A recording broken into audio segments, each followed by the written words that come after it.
Hello guys, welcome back sa ating channel. Nandito na pala tayo sa bahay ni Shelami. Yung nagdi-deal ng lupa. Ito po yung bahay niya sa likod yan. Ito naman yung area nila. Yan. Hirap pala ng biyahe dito. Akala ko tatakbuhin ko lang ng mga 8 hours. Lampas 8 hours. 15 yata, 15 hours. 15 hours ang biyahe natin dito. Kasi bumiyahe ako ng alas 3 ng umaga. Dumating ako alas 12.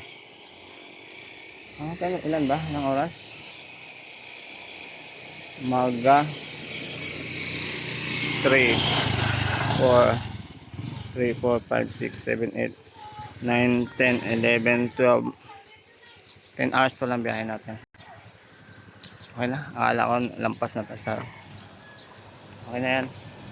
Kaya lang wala siya. Tinext ko kanina.